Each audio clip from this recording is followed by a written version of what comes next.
Good morning and happy coffee, everybody. Today's the 15th of September, and I didn't get a video out last week, and I was also busy again this week, so I didn't get a video shot, and I have work today, but I'm out in the garden early to try and just get a video filmed for you guys, for myself too. I'm just trying to be really consistent. Today we are going to do the last garden tour of the summer. Well, you know, the relative summer, because I'm wearing a hoodie right now. It's kind of chilly outside. Let me see. My phone doesn't want to tell me what temperature it is right now, so I guess I don't know, but I'd say in the low 60s, which is chilly for me when I'm so used to it being 80 degrees plus when I wake up. So, not a lot going on this morning. I watered the plants in the grow room inside. These plants out here don't seem to need any water yet. I've only been having to water every 2 to 3 days rather than every day because it hasn't been nearly as hot. I reached 500 subscribers yesterday. That's fantastic. I didn't think that would happen as quickly as it did, and I really appreciate you guys being here for that. But this morning, we're just gonna look around in the garden and see what's going on. Usually on my garden tours, I show like every specific plant and tell you what its names are and everything like that. And I'll do what I can of that, but I might skip over some of it just because I'm on a time constraint this morning. But anyway, let's go ahead and get to it. Great. We're gonna start over on this side of the garden. So starting with this okra plant, there are still some baby okras happening at the top, but it has lost most of its leaves, and it's in probably a 3 or 4 gallon container. I didn't expect it to last very long, so it is on its way out. Okra likes hot weather, so this isn't the weather that it would thrive in anyway, so I'm going to remove it soon, sadly.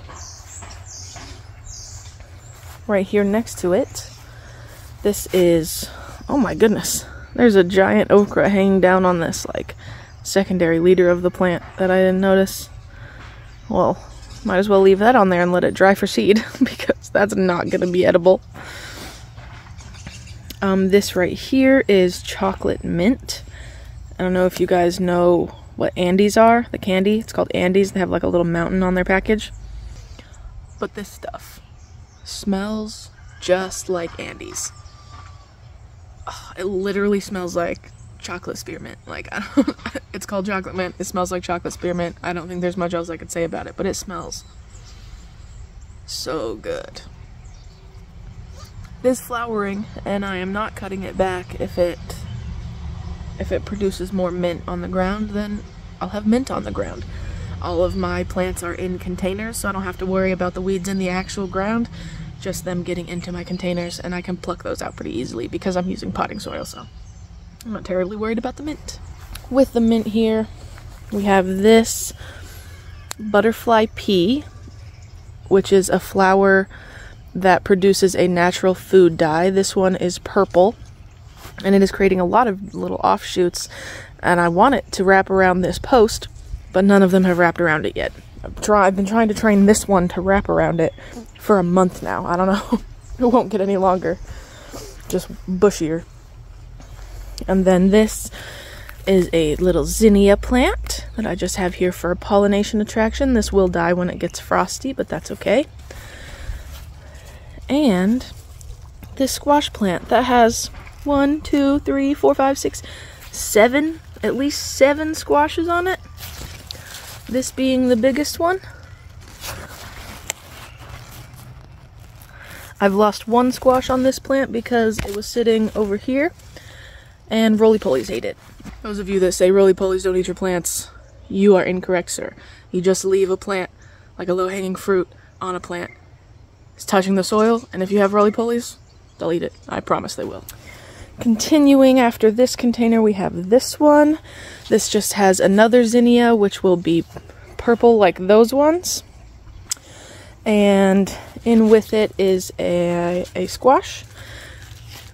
It is an Italian striped zucchini. I have another one of these that has a zucchini on it, but this one only seems to have, oh no, it seems to have mostly male flowers, but this right here is a female flower.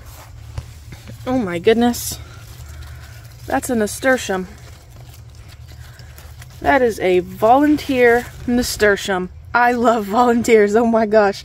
I had a nasturtium here for the first couple months of the summer, and it did great. It was beautiful. Had nice orange blooms on it. But that right there is a volunteer nasturtium. That's adorable. Volunteer plants just make me so happy because it just reminds me that, like, these plants, they want to grow. Like, I can give them the best conditions possible and the best soil and feed them and water them and try and care for them as best I can. But in the end, they just want to grow. So that seed, I did not plant there. In fact, I did my best to pick the seeds out of my containers, so I didn't have volunteer flowers. But it didn't care. It was like, you know what, girl? I'm gonna be here. I want to grow. Thank you so much for providing me the soil. So there's that Italian striped zucchini. I was gonna show you the difference between a male and a female flower.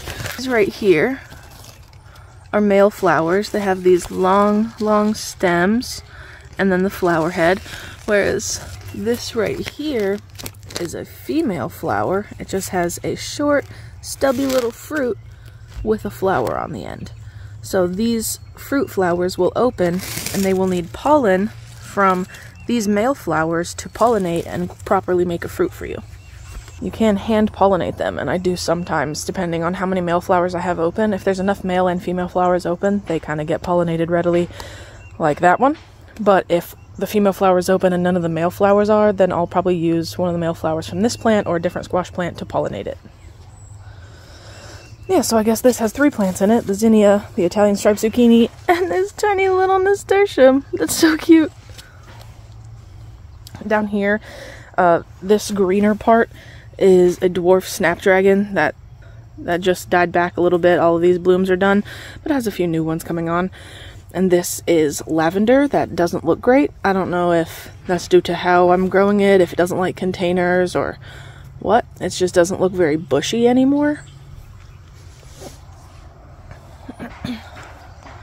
Then in this container right here, we have an orange zinnia, which has been doing really well for quite a long time. I deadhead it. Oh, I didn't mean to pull that much off the plant. That's okay. But I deadhead it periodically, and when I deadhead it, I just throw the dead zinnia heads over here, and I hope that in the spring I just get a ton of zinnias in this space, because that'd be awesome.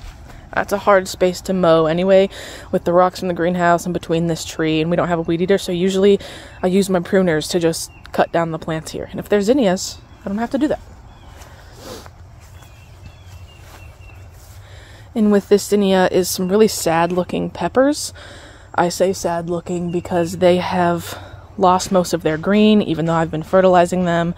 The newest growth on these look greener, but still not very green. They just don't have a lot of nutrients left in this soil, and they're just old plants, and it's getting colder outside, which peppers don't like. So there's just a multitude of things happening to these peppers that are making them unhappy. But that's okay, because I've gotten quite a few peppers off of these. I think these 2 are bell peppers. This one's an Anaheim, and this one is a shishito pepper. I'm leaving this one on because I didn't grow these from seed. I got it from a grocery store. So I'm going to let this one dry out and take the seeds from it, or at least ripen all the way. I could probably pick it any time and get seeds out of it, but I don't have time to deal with the seeds this morning, so I'm going to leave it on. Continuing down the line, these right here are more peppers that don't look quite as sad. I don't know if you can really tell the difference. Yeah, these peppers here are super, super yellow, and then these ones here are not quite as yellow, but still not looking very good.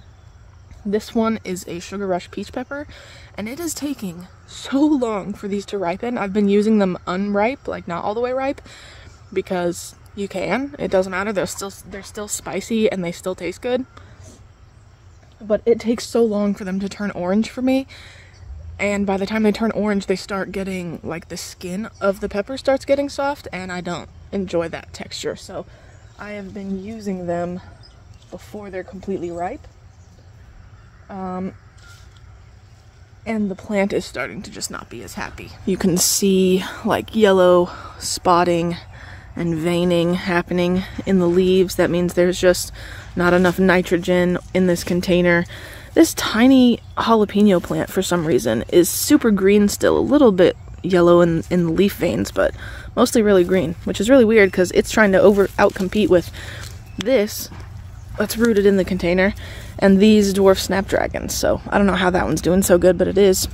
And there is a parsley way under here, but it has been shaded out quite a lot by the peppers. But once I take the peppers out, the parsley will have plenty of light and space. This up here is some nasturtiums that, oh, they have lots of little bugs on them. I don't know what kind of bug that is. I need to get rid of these.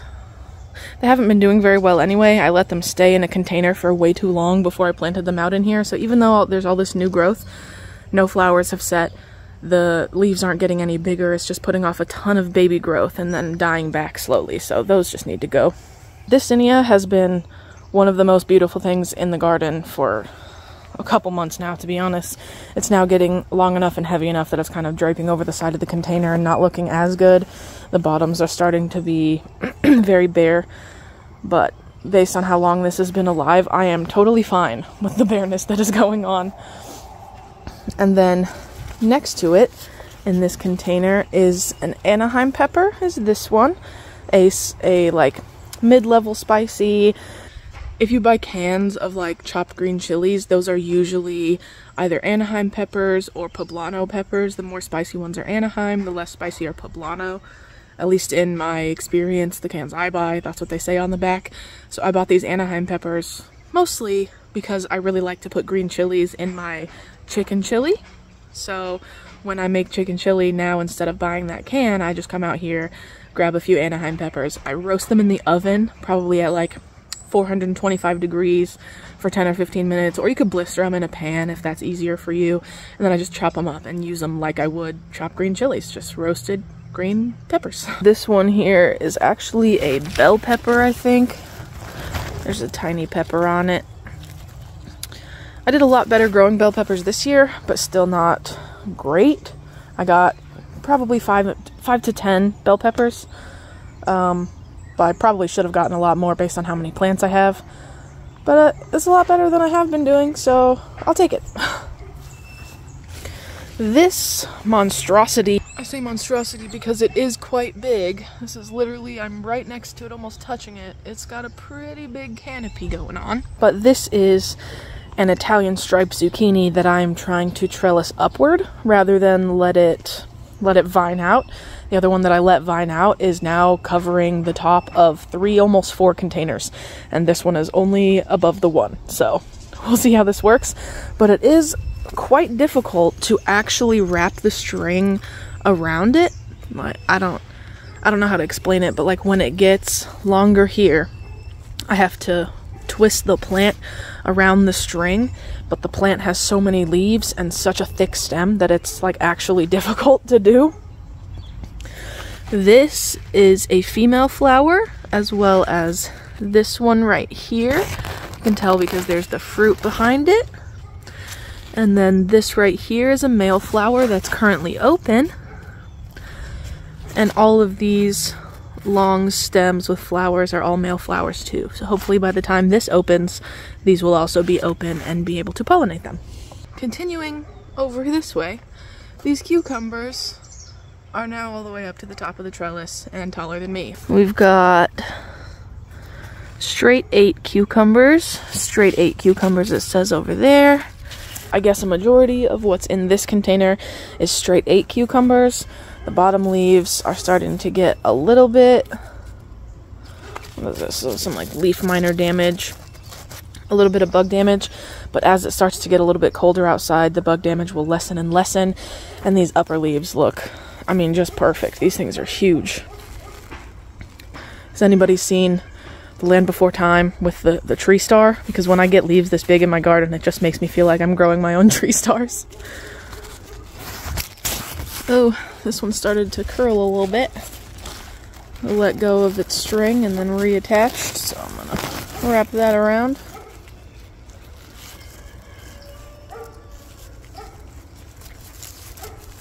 Nice. But yeah, at least 2 of them are already over the top. The shortest one is right here, and it's just the shortest because it's in the back. It gets the least sun. This one's just here, so they're getting there. And that's the only thing in this container is cucumbers. And then here we have spring blush peas. They have this pinkness to the center of them, and their blooms are like a pinkish purple color. There's not very much sun where I am right now, so it's kind of dark. I'm trying to show you this color. It's not really working. That's decent. Yeah, but the blooms are like a pinky purple color, and the pea pods themselves have like pink dappley bits in the center of the pods. So we'll see when those start making pods, but they're kind of like a sheet. You know what I'm saying? So like if I move one, they all move.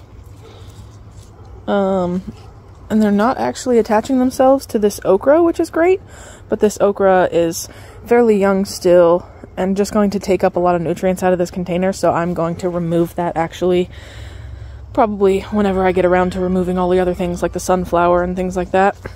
Oh, one's broken. That's sad. That's okay though. It'll put off offshoots for me. Just wrap it around. Like that. It'll still do something.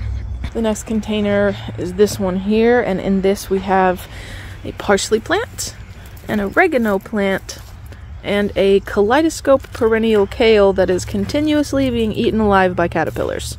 So I will defoliate that as many times as I need to so that I can have kale, because I want to eat it myself. I'm not growing it for them. But then in with that, oh, there's another parsley plant. So I guess 2 parsley plants, an oregano, and a kale. And then this cherry tomato, which is doing fairly well. Creating quite a few tomatoes. I've had a couple in salads and just snacked on some while in the garden. And quite a few new clusters of tomatoes as well. I have stopped removing any of the suckers from this, so you could notice that I have this leader and this leader that have their own strings, but then this and this and this and this all don't have their own strings, but they are new leaders technically. I'm just letting them grow because honestly I don't have very much time until it's gonna freeze anyway, so I just want to get as many tomatoes as possible off of this. Next we have some more really sad kale plants. They have got, I think those are cucumber beetles maybe? I'm not sure, but tiny little beetles. Here are the beetles, and right here is one of the little caterpillars. But those are all over, and I mean all over these plants. I have done my best to try and keep these alive through the summer. Ew, got a caterpillar on my hand.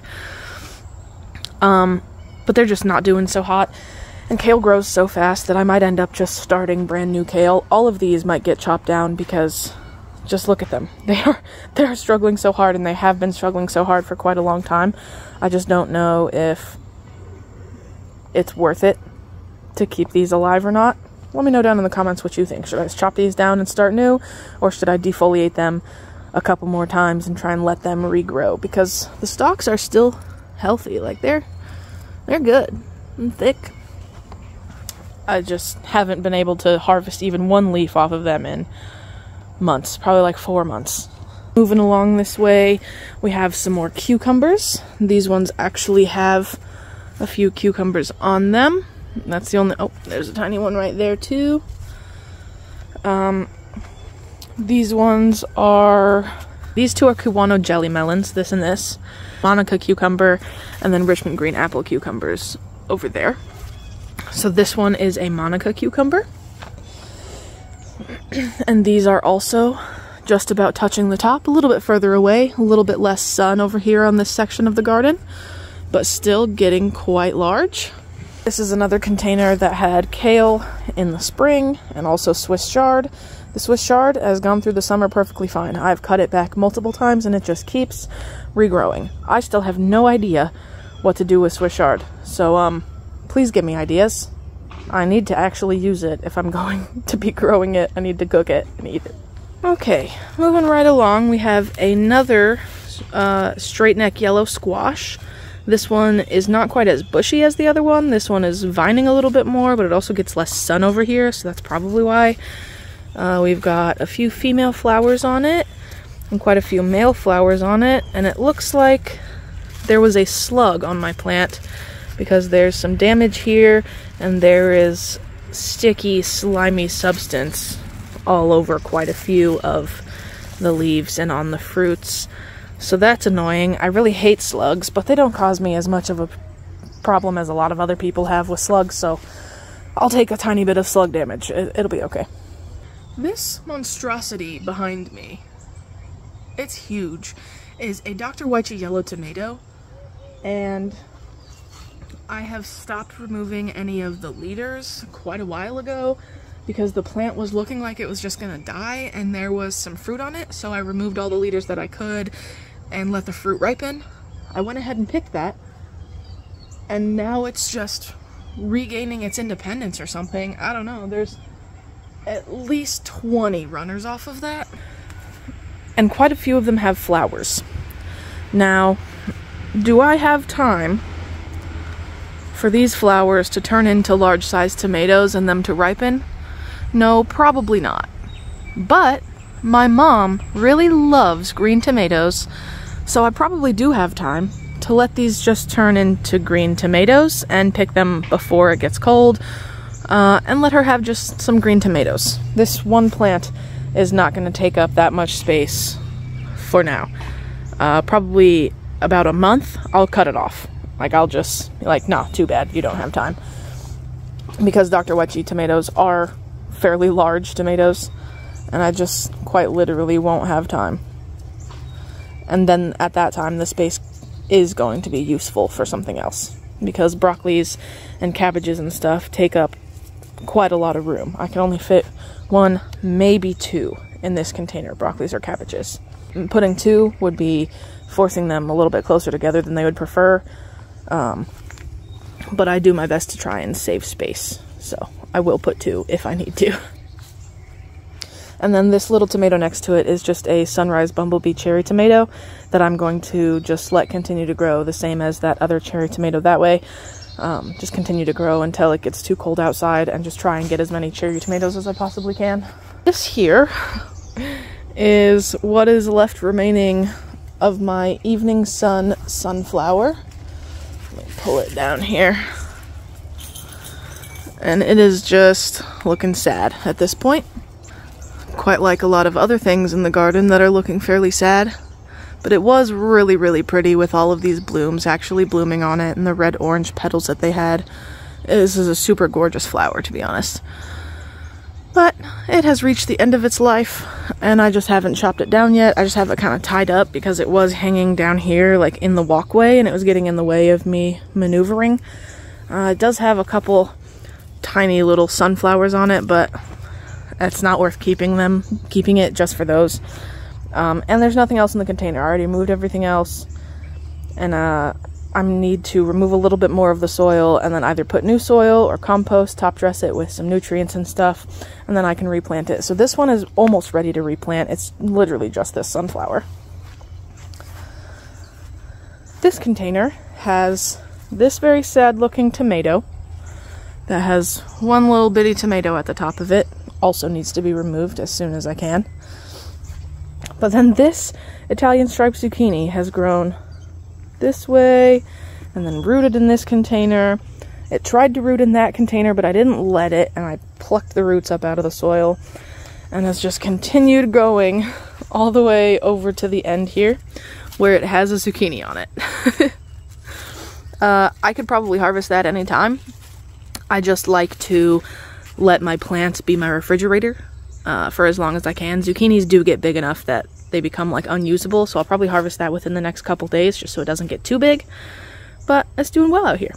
This next container here is just two more sunrise bumblebee cherry tomatoes, and I am letting them just have as many liters as they want and do whatever they're gonna do, because once again, these will die when a hard frost comes. I do have some, like a little bit of protection. I use like bed sheets, and especially with this new trellis, I could probably keep them fairly warm. through a little bit of frost, but I'm not going to do very much to try and keep tomatoes alive in the winter here. It just doesn't work. The seasons here are so up and down. Like the spring, it was impossible for me to grow broccoli because by the time May hit, the broccoli was already flowering, and there's nothing you can do once it starts to flower. It's just going to separate and get bitter. So I did eat some of it, but not nearly as much as I wanted. It didn't really get to head up. I just had like broccoli sprouts, and if I'm going to do that, I might as well grow sprouting broccoli, which I have been thinking of. I think I should grow sprouting broccoli, especially with the minimal amount of sunlight that I get in my garden. It just wouldn't take as much sun for those to actually produce me some food.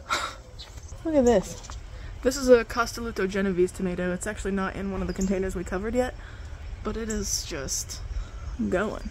I keep trying to put it on top of the trellis, but it doesn't want to stay up there for some reason. There we go. And this container here is a very sad tomato, has almost no leaves on it all the way up to the top, but then is growing around the corner here and has quite a few flowers. So I'll probably let that one stay for a bit. It's looking quite healthy in comparison to what it could. Like this plant does not look good versus this one is quite green on the top. So I don't know. We'll see how it goes. Oh, it has a sucker on it. I'm not going to let that stay though. In fact, I'll just pop that off right now. Yeah, that's the compost pile right now, I guess. So, I love the smell of tomato plants, guys. My hand smells so good. So in with this tomato is a California Wonder bell pepper that was doing... There's no way that's a bell pepper. I bought this from the grocery store and it definitely says California Wonder bell pepper. I still have the tag right here. But that is not a bell pepper. There's no way that's a bell pepper. Okay, well, I don't know what kind of pepper this is. I bought it from the grocery store, and it was doing really bad. It looked like that for a long, long time, until the past, like, month. And it started to put off a lot of new green growth and actually get taller. I think it was just really root-bound and stunted, and then needed quite a bit of time to bounce back. I'm sorry about those dogs barking. There's nothing I can do. They're permanently outside dogs, and they just randomly choose to bark sometimes. So, I hope you can't hear that too much. I love coffee. Okay, we're more than halfway through this tour, so I better just get it done so that I can go to work. I don't have very much time. I'm trying not to do it too terribly fast, to not make it annoying for you guys to watch and listen to, but I'm also trying to go fast enough that I still have time to do a couple things in the house before work, so that's where we just were with the pepper and the tomato. And then this container here has a zinnia that I planted out not that long ago. I'm going to leave that flower shoot on it probably and pick this one off to encourage new side growth so that it can be bushier. And then in here with it is just a big ol' fluffy parsley plant. And this is a Brad's Atomic Grape tomato, and it has done terrible the whole time. For one, it's only gotten to the top of the trellis, and all of the other ones, as you can see, are folding over the top and look extra healthy. And this is just so thin, hasn't produced very many tomatoes. When it did produce them, it took forever for them to ripen. There's a couple more up here, and maybe it seems like the top growth is doing better, but just overall this tomato has disappointed me. This isn't the only one I had. I think I had 3 different ones, and the other 2 I have already removed because they were just doing nothing. Like, for the longest time, they didn't even have fruit at all, let alone ripen it. So I'm very disappointed in the Brad's Atomic Grape. I don't think it's the fault of the tomato. I do think it is the fault of, 1, the gardener, and 2, the location. I just don't think that this was the first one to like get disease on it. I really just don't think it likes the heat and the humidity that we had here, especially when it was getting up to 100 degrees for like a whole week. Just, it wasn't enjoying it. They taste good. The tomatoes taste good. So at least that. But I've only gotten probably 10 tomatoes off of the plants the whole time. This right here is a container of carrots, plus a little basil plant. That's a volunteer basil. And this, and this, and this, and this are all volunteer basil. But these are carrots. I definitely forget what kind of carrots they are. Danvers half-long, maybe? I don't know. I'll have to look back and maybe put it on. I'll try and put it on the screen what kind of carrots these are. But I do know that these ones are Uzbek golden carrots, and these are actually doing a lot better than I thought they would. They were planted at the same time as these, except these. I had to re-sow some of these down here, but these bigger ones were planted at the same time as these ones, and they're a lot more bushy and big, so I guess they're doing good. In this container here, we just have some oregano, and then that squash plant is like trailing above it. I'm trying not to let it root in this container though. There's no roots in there right now. I lifted it up off of the mulch a little bit. You can kind of see under it.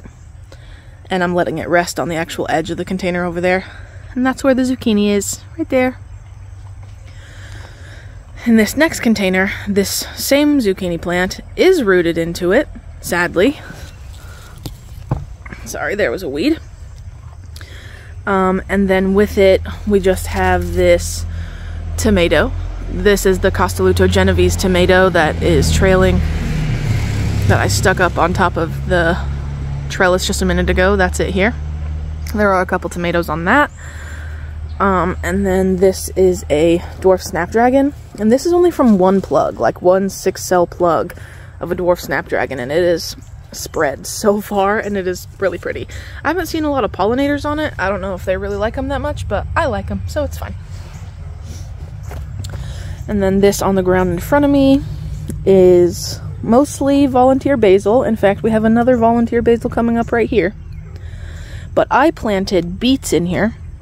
I planted 5 beets. Only 2 of them came up. So one tiny little beet baby is right here.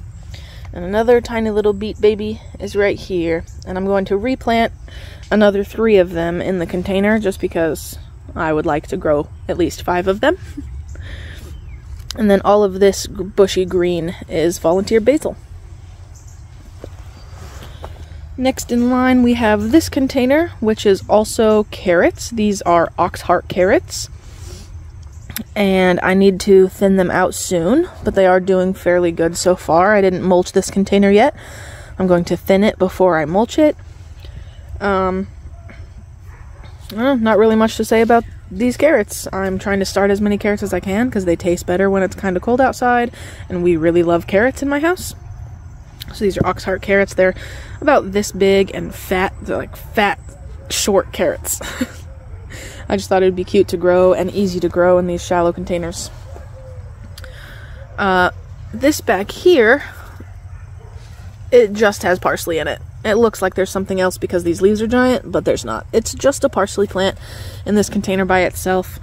I got that container ready for fall, so I'm going to put a cabbage or a Brussels sprout or a broccoli or something in with that parsley. I'm just letting it sit right now until it's ready. It's got new soil and compost under there, and it's already mulched and everything, so it's just literally waiting for me to put something in it. But I haven't hardened off my fall plants yet. They're still inside. And then these giant leaves that are covering this container are from this dark black zucchini that my mom gave me that didn't produce female flowers almost the whole frickin' summer. And now I have harvested 1 zucchini off of it from right there. And it has like 4 female flowers on it. So hopefully I'll be able to get quite a few more zucchini before it's too cold. This down here is strawberries, and all of the runners are draping over into this container. Not all of them, a lot of them. Right here, this is a Sugar Rush peach pepper that's in a 5-gallon bucket, and it is doing fairly decently. It's actually doing better now that it's in the 5-gallon bucket because it has newer, better soil, and I've been fertilizing it once a week to once every 2 weeks, so it's doing good. Strawberries doing good. Here is another container of strawberries that had so many runners that I decided to plant some. So in this little container right here is a runner that I planted. Here's a runner that I planted, and then here's 3 more runners that I planted, and they're all seemingly stuck in there now. I think they've made enough roots that they're their own plants and I could cut them off anytime. I just didn't do a lot of gardening this week, sadly. I just didn't have time. This right here in the 5-gallon bucket is another Sugar Rush peach pepper, also has been doing better since putting it in the bucket, has been getting a lot greener. So that's pretty good. I might grow quite a few peppers in 5-gallon buckets next year. That'll be great. This orange container is just 7 pepper plants. This one right here is a habanada, and it did not do very well for some reason. It never got taller than that. It's just sat as green and made flowers and everything. Never produced any peppers and just stayed that big. So I don't know what happened to that one. But all of these are jalapenos. Those are jalapenos and not jalapenos. And same with this one. It is a jalapeno that has just been pulled over by some bean plants and decided to stay growing that way. I do have quite a few jalapenos on there that I could harvest, but I already have some peppers inside that I need to do things with, so those will just stay on my plant refrigerator for me until I'm ready. Turning around, we have this container here. Oh, I'm not going to move the plants too much because my garden friend, the toad, is in his little hidey hole. He is perfectly welcome here. Hello, man. Happy to see ya. Haven't seen you in a week. So this is this parsley plant that the toad is underneath, and then just a bunch of strawberries. There's some strawberries actually in the container, and some that are in little plastic containers within the container because I rooted the runners, and that's what happened with this one. This is a rooted runner. I just have it sitting in this container. This is what I've been sitting on for the last few minutes, showing you the plants. Okay, we're almost to the end. This right here is the oldest green beans that I have growing right now, and they are still producing beans up here at the top. So this bean is from those, this bean is from those, this bean. I'm trying to keep them harvested while they're small so that they're tender and easy to cook. So that's why there's not very many large beans on there. I might let 1 or 2 just get really big and make seeds so that I can have more seeds for next year, but mostly I'm just harvesting them while they're slender and small like this to eat.